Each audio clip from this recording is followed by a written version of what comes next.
गर्मी में कुत्ते हुए खूंखार। रांची में एक महीने के अंदर 750 लोगों को काटा। बढ़ती गर्मी में डॉग बाइट के मामले में वृद्धि हुई है।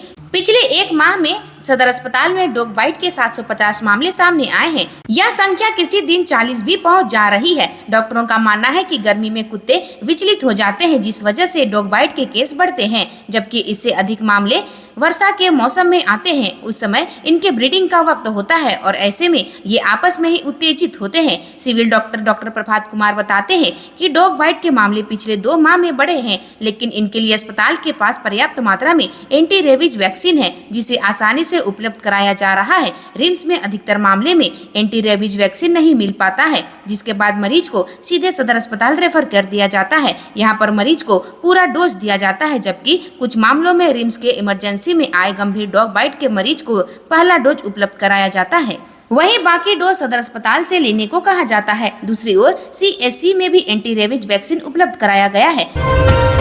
होटवार जेल में हेमंत सोरेन से मिले झारखंड के मुख्यमंत्री चंपई सोरेन। इन अहम मुद्दों पर हुई चर्चा। मुख्यमंत्री चंपई सोरेन ने आज होटवार जेल जाकर पूर्व मुख्यमंत्री हेमंत सोरेन से मुलाकात की। हेमंत सोरेन झारखंड मुक्ति मोर्चा के कार्यकारी अध्यक्ष भी हैं। पूर्व CM हेमंत सोरेन को ED ने जमीन घोटाला मामले में गिरफ्तार किया है। जानकारी के मुताबिक इस दौरान मुख्यमंत्री चंपई सोरेन ने हेमंत सोरेन को चुनाव संबंधी फीडबैक दिए। मोर्चा की कोशिश भाजपा को पीछे धकेलने की है। 1 जून को नई दिल्ली में इंडी गठबंधन की बैठक के संदर्भ में भी मुलाकात के दौरान चर्चा हुई। चंपई सोरेन ने बताया कि सभी सीटों पर कांटे का संघर्ष है। गठबंधन के पक्ष में बेहतर नतीजे आने की उम्मीद है। चाकू मार देंगे, नाबालिग को डरा धमकाकर ऑटो चालक ने किया अगवा। 2 दिन तक साथ रख की दरिंदगी की सारी हदें पार। चुटिया थाना क्षेत्र स्थित स्टेशन रोड से एक ऑटो चालक ने 11 साल की एक बच्ची को डरा धमकाकर पहले अपहरण किया, फिर उसके साथ दुष्कर्म की घटना को अंजाम दिया। इस मामले में चुटिया थाना में केस दर्ज हुआ है। ऑटो चालक ने नाबालिग को पहले चाकू मार देंगे कहकर अगवा किया, फिर उसे 2 दिन तक साथ रखकर उसके साथ दुष्कर्म किया। किसी तरह नाबालिग 2 दिन बाद उसके चंगुल से निकलकर अपनी मां के पास पहुंच घटना की जानकारी दी। इस मामले में ऑटो चालक टुनटुन यादव को गिरफ्तार कर लिया गया है। पुलिस का कहना है कि नाबालिग की मां स्टेशन रोड में खाने का ठेला लगाकर अपना घर चलाती है। उनकी बेटी दुकान के पास खेल रही थी। उसी दौरान ऑटो चालक वहां पहुंचा और बेटी को डरा धमकाकर अपने साथ ले गया और 2 दिन तक दुष्कर्म की घटना को अंजाम देने के बाद नाबालिग वहां से भाग निकली। पुलिस का कहना है कि मामला संदेहास्पद लग रहा है। CCTV फुटेज की जाँच की जा रही है। दुष्कर्म की घटना 10 दिन पहले हुई है, लेकिन मामला अभी पुलिस के पास पहुंचा है।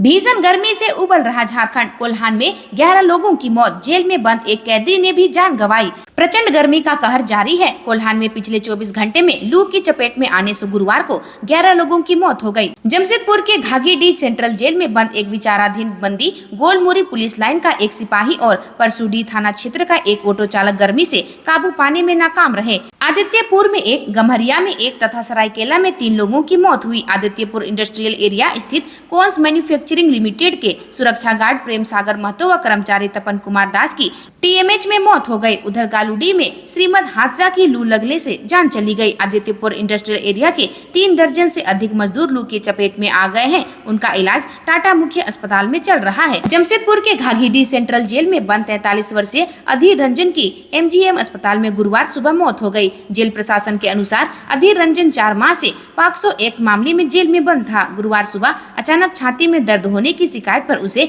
MGM अस्पताल लाया गया था, जहां चिकित्सकों ने उसे मृत घोषित कर दिया। अधीर रंजन मूल रूप से बिहार के मुजफ्फरपुर जिले का रहने वाला था। रांची की NRI महिला से 29.94 लाख की साइबर ठगी। पुलिस ने ठग को दिल्ली से किया गिरफ्तार। ऐसे दिया फ्रॉड को अंजाम। CID के अधीन संचालित साइबर अपराध थाने की पुलिस ने रांची के डोरंडा की रहने वाली NRI महिला से 29,94,000 की साइबर ठगी में एक आरोपित को गिरफ्तार कर लिया है। गिरफ्तार आरोपित रविशंकर द्विवेदी उर्फ राजू है, जो नई दिल्ली के छावड़ा थाना क्षेत्र का रहने वाला है। पुलिस ने उसके पास से कांड में प्रयुक्त एक SIM card, corporate internet banking के आदान प्रदान व साइबर ठगी से संबंधित WhatsApp चैट बरामद किया है। पुलिस ने त्वरित कार्रवाई करते हुए ठगी के रुपयों में से 9,36,000 रुपये फ्रीज करवा दिया है। उसकी निशानदेही पर समान कार्य प्रणाली के अपराध को अंजाम देने के लिए इस्तेमाल किए गए 7 अलग अलग बैंक खातों के कॉर्पोरेट इंटरनेट बैंकिंग क्रेडेंशियल सहित अन्य कई आपत्तिजनक सबूत व्हाट्सएप चैट से जब्त किए गए हैं। गिरफ्तार आरोपितों के स्वीकार रोकती बयान व अनुसंधान में पता चली कि चीन में ऑपरेट करने वाले एक बड़े अंतर्राष्ट्रीय साइबर अपराधियों के गिरोह के लिए काम करने वाले भारत में साइबर अपराधी सक्रिय हैं। ये अलग अलग बैंकों के कॉर्पोरेट इंटरनेट बैंकिंग खाता खोलकर इस प्रकार के इन्वेस्टमेंट स्कैम करवाते हैं। गर्मी से दहक रहा झारखंड, राज्य के कई हिस्सों में पारा 45 के पार। आईएमडी के इस पूर्वानुमान से खिल जाएंगे चेहरे। पूरे राज्य में तपती गर्मी में आम जनजीवन को प्रभावित कर दिया है। मौसम में लगातार उतार चढ़ाव देखने को मिल रहा है। पिछले एक सप्ताह से राजधानी रांची समेत पूरे राज्य का तापमान 40 के पार पहुंच चुका है। अब तक का सबसे गर्म दिन बुधवार रहा और राज्य के 21 जिलों का तापमान 40 के पार था। इसमें 8 जिलों का तापमान 45 डिग्री सेल्सियस के पार रहा। कामोबेश यही हाल गुरुवार को भी देखने को मिला। दिन भर तपती गर्मी से लोग बेहाल रहे तो दोपहर के बाद आंशिक बादल की लुका छिपी ने रांची वासियों को थोड़ी राहत जरूर दी। मौसम विज्ञान केंद्र रांची के पूर्वानुमान राहत देने वाले हैं। बताया गया कि 31 मई को राज्य के उत्तर पूर्वी हिस्से यानी देवघर, दुमका, गोड्डा, धनबाद, गिरिडीह, जामताड़ा, पाकुड़ और साहिबगंज में कहीं कहीं हल्की बारिश होने की संभावना है। 1 जून को उत्तर पूर्वी हिस्सों के साथ साथ दक्षिणी हिस्से यानी पूर्वी व पश्चिमी सिंहभूम, सिमडेगा और सरायकेला खरसावां के कुछ एक हिस्सों में हल्की बारिश होने की संभावना है। इन जिलों में यह स्थिति 5 जून तक बनी रहेगी, जिसके बाद कयास लगाए जा रहे हैं कि तपती गर्मी से कुछ राहत मिलेगी। ट्रांसफार्मर पर लोड बढ़ा तो होने लगी लो शेडिंग। पावर कट से दिन में परेशानी है ही, रात में भी चैन की नींद नसीब नहीं। राजधानी रांची में भी दिन में आसमान से आग बरस रही है। बुधवार को अधिकतम 43 डिग्री के बाद गुरुवार को भी गर्मी का कहर जारी रहा। दिन में पारा 42 डिग्री तक पहुंच गया। वहीं बिजली की आंख मिचौनी से उपभोक्ताओं के पसीने छुड़ा दिए हैं। बिजली की खपत और लोड बढ़ने की वजह से कुछ इलाकों में आपूर्ति की कटौती की गई, जिससे दिन में तेज धूप व गर्मी से लोगों को परेशान किया ही। लो शेडिंग से रात में चैन की नींद नसीब नहीं हो रही है। पिछले 3 दिनों से रांची में पीक आवर में बिजली की मांग बढ़ाकर 400 मेगावाट पहुंच गई है। अचानक 40 से 50 मेगावाट अतिरिक्त बिजली की मांग रांची में बढ़ गई है। इस वजह से ग्रिड से सप्लाई होने वाले इलाकों में लो शेडिंग करनी पड़ रही है। दिन में कई इलाकों में 1 घंटे तो कई में 2 से 3 घंटे बिजली कट रही है। टेंडर कमीशन घोटाला, ईडी ने दिखाए सबूत तो मंत्री आलमगीर आलम ने चुप्पी साध ली। होटवार जेल भेजे गए आलम। टेंडर कमीशन घोटाला में गिरफ्तार ग्रामीण विकास विभाग के मंत्री आलमगीर आलम से ईडी ने लगातार 14 दिन की पूछताछ की। रिमांड अवधि खत्म होने के बाद ईडी ने आलमगीर आलम को गुरुवार को पीएलए में कोर्ट की विशेष कोर्ट में प्रस्तुत किया। कोर्ट ने उन्हें न्यायिक हिरासत में बिरसा मुंडा केंद्रीय कारा भेज दिया। पूछताछ में जब्त रुपये के बारे में हर मंत्री ने अनभिज्ञता जताई। ईडी ने उन्हें संजीव लाल के भी सामने बैठाकर पूछताछ की। संजीव लाल ने स्वीकार किया कि पैसे टेंडर कमीशन के ही हैं, लेकिन आलमगीर आलम ने चुप्पी साध ली। ईडी ने छापे में जब्त दस्तावेजों को भी दिखाकर आलमगीर से सवाल किए। पूछा कि कमीशन की राशि आपको भी मिली? आपके लिए एम मिनिस्टर और एच ऑनरेबल मिनिस्टर का भी उपयोग किया गया है। एक सहायक अभियंता ने भी आलमगीर को 3 करोड़ रुपए पहुंचाए थे। ईडी ने इसके भी साक्ष्य उन्हें दिखाए। इन सभी साक्ष्यों पर आलमगीर ने शुरू से अंतिम दिन तक कुछ नहीं कहा।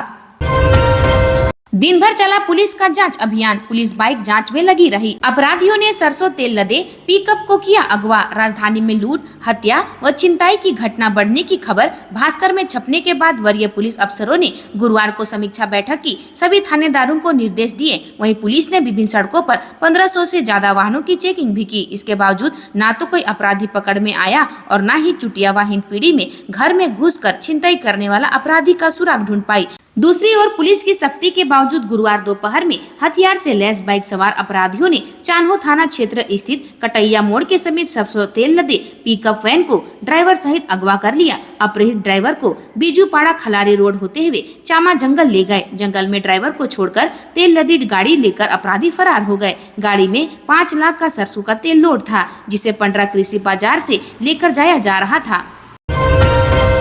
जामताड़ा में आज से 2 दिन के लिए शराबबंदी। 4 को भी बंद रहेगी दुकानें। होटल, रेस्टोरेंट भी नहीं होगी बिक्री। लोकसभा चुनाव के 7वें व अंतिम चरण में दुमका लोकसभा सीट पर मतदान होना है। इस चुनावी दंगल में 19 प्रत्याशी हैं। भाजपा की तरफ से सीता सोरेन चुनावी मैदान में है, तो वहीं झामुमो ने नलिन सोरेन को अपना उम्मीदवार बनाया है। अंतिम चरण के मतदान को लेकर गुरुवार को शाम 5 बजे से जामताड़ा में ड्राई डे लागू हो गया है। भारतीय निर्वाचन आयोग के निर्देशानुसार 1 जून को झारखंड में संताल की 3 सीटों पर मतदान की समाप्ति तक यह आदेश लागू रहेगा। 7वें चरण में गोड्डा, दुमका और राजमहल ताजमहल सीटों पर मतदान होना है। स्वास्थ्य विभाग की जांच में गड़बड़ी, 2 CS पर कार्रवाई। मोबाइल मेडिकल यूनिट 3 साल से खराब, लेकिन अफसरों कर्मियों की मिली भगत से निकाले 44 लाख। स्वास्थ्य विभाग के अधिकारियों कर्मचारियों ने खराब मोबाइल मेडिकल यूनिट से ग्रामीणों का इलाज दिखाकर फर्जी ढंग से 44 लाख रुपए का भुगतान ले लिया। मोबाइल मेडिकल यूनिट खराब पड़ी रही, लेकिन प्रति माह 25 दिनों तक ग्रामीणों का इलाज का बिल बनता रहा। 1.25 लाख रुपए का भुगतान भी होता रहा। हर साल करीब 14.70 लाख और 3 साल में 44 लाख रुपए से अधिक निकाल ले गए। इसकी शिकायत स्वास्थ्य विभाग तक पहुंची तो जांच शुरू हुई। पता चला कि मोबाइल मेडिकल यूनिट अनगढ़ा प्रखंड के नारायण सोसो गांव में 3 साल से खड़ी है। रांची जिले के अनगढ़ा प्रखंड में ग्रामीणों को डोर स्टेप चिकित्सा सुविधा मुहैया कराने के लिए सरकार ने मेडिकल मोबाइल यूनिट चलाने का निर्णय लिया था। सरकार ने वेलफेयर सोसाइटी को यूनिट चलाने को दिया। कुछ दिनों तक मोबाइल यूनिट ने प्रखंड के विभिन्न गाँवों में जाकर सेवाएं दी। 2019 से गाँव में जाना छोड़ दिया। 2021 तक मेडिकल यूनिट किसी भी गांव में नहीं पहुंच गई, पर फर्जी मूवमेंट और इलाज का बिल जमा किया गया। इस अवधि का पूरा भुगतान 44,72,200 रुपये दिया गया। महत्वपूर्ण बात यह है कि रांची सिविल सर्जन ने जुलाई 2021 तक यूनिट चलते रहने की जानकारी सरकार को दी। जब मोबाइल यूनिट के संचालक को नोटिस जारी किया तो उसे बताया कि वह लगातार संचालन कर रहा था, उसकी कोई गलती नहीं है। मई के विदा लेते लेते धनबाद पर मेहरबान हुई काल बैसाखी। 3 जून तक लगा रहेगा बादलों का आना जाना। भट्टी की तरह प्रचंड गर्मी से तप रहे धनबाद जिला को काल बैसाखी राहत दे गई। शुक्रवार को सुबह से ही आसमान में घने बादल छाए हुए हैं और ठंडी हवाएं चल रही है। कल तक जहां गर्मी ने लोगों को बेहाल कर रखा था, वहीं अब लोग राहत की सांसें ले रहे हैं। हालांकि बिजली ने परेशानी खड़ी कर रखी है। शुक्रवार को शहर का तापमान 33 डिग्री दर्ज किया गया था। हालांकि दोपहर 2 बजे तक कड़ी धूप होने की संभावना है। आमतौर पर काल बैसाखी का समय 15 अप्रैल से 15 मई तक होता है, लेकिन इस बार उपरोक्त समय में काल बैसाखी का पदार्पण नहीं हुआ। गुरुवार की रात करीब तेज हवाओं ने आंधी का रूप धारण कर लिया और चक्रवात की तरह महज 45 मिनट तक झमाझम बारिश हुई। राज्य के 499 खनन प्रोजेक्ट पर NGT की रोक, पत्थर बालू निकाला तो केस। राज्य प्रदूषण नियंत्रण परिषद को साहिबगंज में रसूखदारों को शर्तें पूरा नहीं करने पर भी खनन करने की अनुमति देना भारी पड़ गया है। परिषद की इस करतूत को नेशनल ग्रीन ट्रिब्यूनल ने गंभीरता से लेते हुए पूर्व में खनन परियोजनाओं के लिए जारी लाइसेंस पर तत्काल प्रभाव से रोक लगाने का निर्देश दिया है। इसके बाद प्रदूषण बोर्ड के अध्यक्ष शशिकर सामता ने रांची सहित राज्य भर में संचालित 499 खनन परियोजनाओं पर रोक लगा दी है। इन कंपनियों से खनन होने की स्थिति में प्राथमिकी दर्ज करने का भी निर्देश दिया गया है। मालूम हो कि प्रदूषण कंट्रोल बोर्ड पिछले 6 वर्षों से तय मानदंडों पर पालन किए बिना ही CTO और CTI जारी कर रहा था। इससे संबंधित मामले की सुनवाई NGT में चल रही थी। सुनवाई के दौरान बोर्ड ने NGT के समक्ष गलत तथ्य प्रस्तुत किया था। इसके बाद यह कार्रवाई हुई। आज के लिए बस इतना ही। मिलते हैं अन्य नई खबरों के साथ में। धन्यवाद।